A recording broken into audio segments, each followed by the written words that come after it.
Have you ever asked the question how a passive RFID tag like this actually harnesses enough power to transmit a signal? Well, stay tuned because I'm about to make this real simple.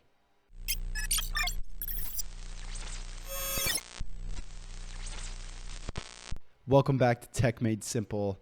Today, I'm going to break down the science behind radio waves and radio frequency, which will explain how a passive RFID tag like this is able to actually collect power in order to transmit a signal back.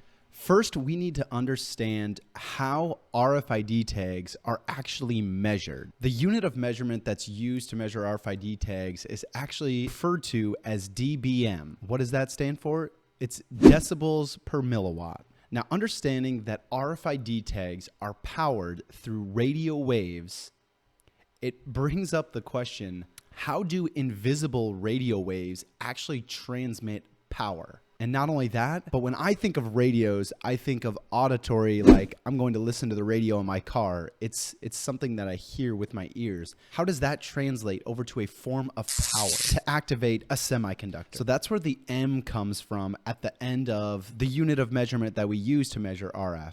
The dBm. So regular dB is referring to straight decibels, which since we're measuring frequencies in the electromagnetic spectrum, regular dB would measure the intensity or the strength of the frequencies that are being transmitted from the radio or the RFID reader. But the intensity of the frequencies, or the amount of times the frequency goes back and forth, that doesn't tell us how the chip is actually getting its power. So that's why scientists and engineers created the unit of measurement dBm, which again is decibels per milliwatt, which is referencing the decibels or intensity of the frequency in reference to a form of power, in this case, a milliwatt. Similar to how we measure the speed of your car in miles per hour, a mile, a linear distance, has nothing to do with speed, but we have it in reference to an hour.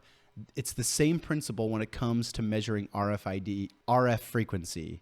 We have decibels in reference to 1 milliwatt. Hopefully I haven't lost you this far, but I'll break it down here again real simply.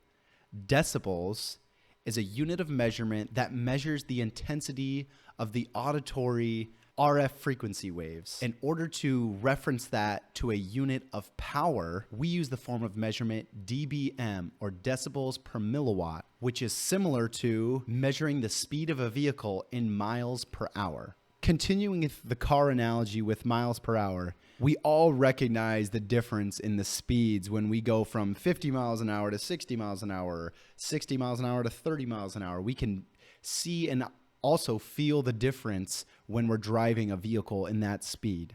The difference in measuring RF is a little bit different because it's not as linear as miles per hour. dBm is measured in a logarithmic scale, meaning cutting a dBm in half, say from 4 to 2 dBm, isn't as linear as cutting the power in half. Because it's a logarithmic scale, it follows a different type of system. Here's an awesome chart that breaks down the logarithmic scale of dBm.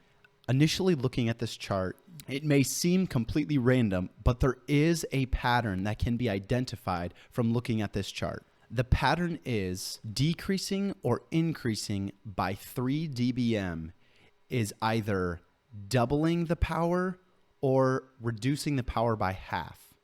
And that is true all the way down the logarithmic scale. Another pattern to identify is when you reduce the dBm by 10 or increase the dBm by 10, you're actually multiplying or dividing by 10 times the original amount. So for instance, if you're at 20 dBm and you go all the way down to 10 dBm, you didn't actually cut the power in half. You actually cut the power 10 times the original amount. I hope you enjoyed today's video breaking down the power of an RFID tag. If you like topics like this, make sure you let me know in the description below, and I'll make sure to keep bringing you content like this in the future. But as always, make sure you leave some comments down below in the description on what other RFID concepts you want made simple.